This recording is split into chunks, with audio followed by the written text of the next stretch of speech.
everyone, my name is Miranda and today I'm here to review Batman Nightwalker by Marie Lu, and this is the second book in the DC Icons quartet, I guess you could call it, that has been going on. So Wonder Woman came out in August, Batman comes out in January of next year, and Catwoman comes out sometime next year, and then Superman is 2019.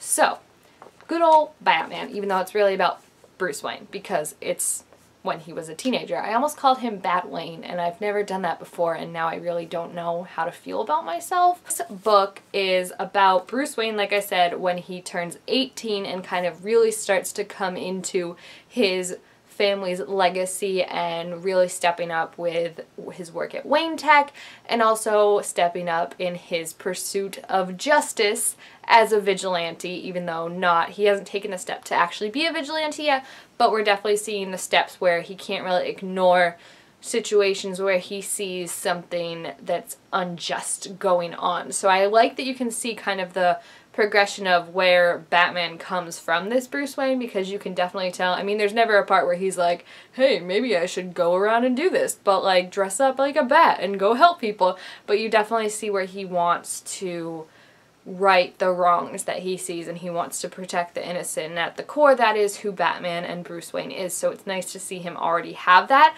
I will say that one thing that was super jarring, I guess, about reading this, in that not everyone will have the issue with, is that I watched Gotham, which, if you know, that's also about Bruce Wayne when he's a young boy, and he's a bit younger. He's like 16, 15 on the show right now, and in this book he's 18, so it's definitely weird just because like it's two very similar but different Bruces in what their journeys are and what their feelings are right now. And also a big thing for me in Gotham is I love Bruce and Selina Kyle together so much. Like, I think they are the cutest, and seeing their relationship play out and develop as they're younger has been just so cool and wonderful and just awe-inducing. So the fact that she isn't his love interest in this book, I think, kind of also threw me off, because like I just ship them so much that you're not really going to convince me to ship anyone else with Bruce. And in this book, the main love interest, I guess you could say, is Madeline, who works for the Nightwalkers, which are in the title, and they're kind of this group of vigilantes-ish, but we'll really call them murderers, who have been breaking in and killing and robbing the elite of Gotham. So basically, you know, like Bruce Wayne's, his folks, his people, like, you know, the upper corrupt kind of officials, high society people. And at the start of the book, Madeline is found at the crime scene of one of these murders and taken into Arkham, where Bruce ends up having to volunteer for some community service. Well, it's not volunteering if it's community service, but he's forced to do community service at Arkham over the summer, and he meets Madeline, and they kind of start up this interesting acquaintance where she won't talk to anyone but him, and he's very interested to try and figure out who's behind these Nightwalker attacks, since they are personal to him and he could potentially be the next target.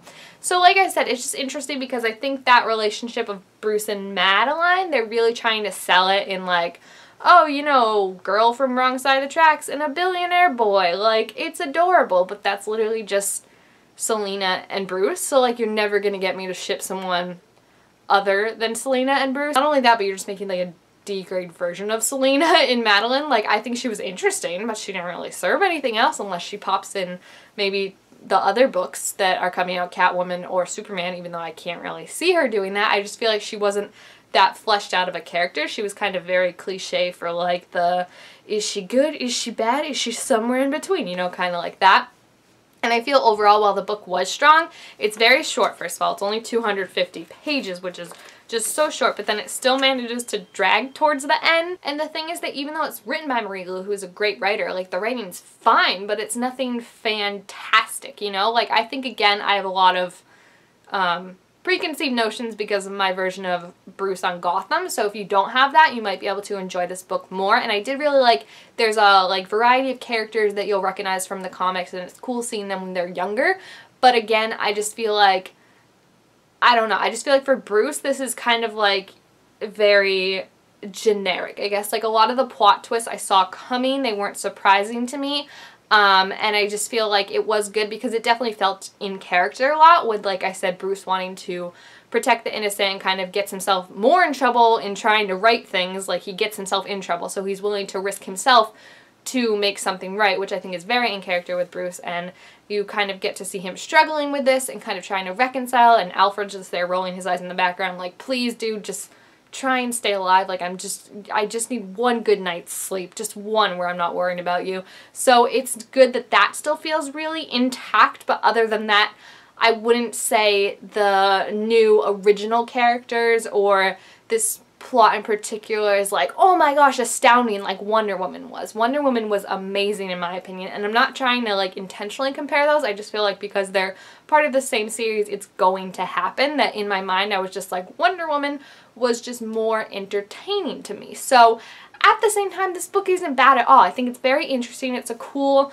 story. It's just that it never gets beyond that, you know, it never gets deeper in my opinion and more interesting other than that, like, oh, I'm reading a cool comic. Like, this could definitely happen if you slid in like maybe Selena for Maddie. I think I would like this a bit more just because I feel like she could do a bit more work, and also I just feel like it wraps up kind of too nicely in a way. Like, you find things out and then they're resolved within 10 pages because the book is so short. So I really don't mean to like rag on this book. I did enjoy it. It's just that I think I was expecting to enjoy it a lot more than I did, and expecting to be, for one, a lot longer. When I saw this, I was like, geez, this is short. But also just a bit more, I don't know what the word is, but like less generic, I guess, in terms of what's not Bruce's story. So Bruce's story, his whole origin, very central to Bruce, but then everything else that kind of happens I think is kind of just like, it's nice, but it's never anything that's gonna like super stick with me like Leigh Bardugo's Wonder Woman did, and the book is over there. I'm not just gesturing to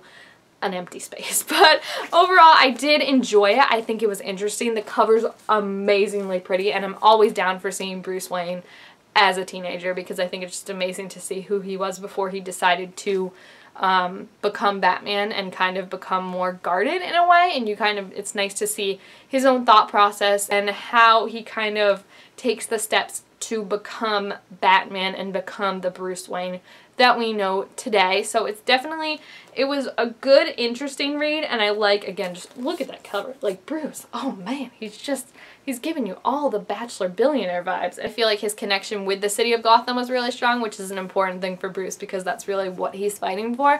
So I definitely liked it. I just, again, I was hoping there was going to be a Catwoman cameo. Hoping maybe he'll pop up in Catwoman's novel, because she has to be set in Gotham too, right? Like, that's where she's from. So like, I don't know, I just feel like because I was expecting more, it let me down, but it's not bad. Like, I still gave it 4 out of 5 stars, just took some down for the predictability of the plot twist and also the shortness of the book, but it's in no means like one that you should skip. I think it's just, it's going to be super hard obviously to follow a Wonder Woman book because Wonder Woman is like peak superhero right now, and I am so here for it. Like, everyone just loves Wonder Woman and it's great. If you love Bruce Wayne, if you love Batman, I think you'll enjoy this book because it definitely feels in character, and you'll have to let me know when you check it out if you think it does. Because like I said, I give this book 4 out of 5 stars. It comes out in January, so if you're planning on reading it, leave your thoughts about it down below. Also, make sure to give this video a thumbs up if you enjoyed it, and subscribe to my channel down below to be told to make all sorts of new videos.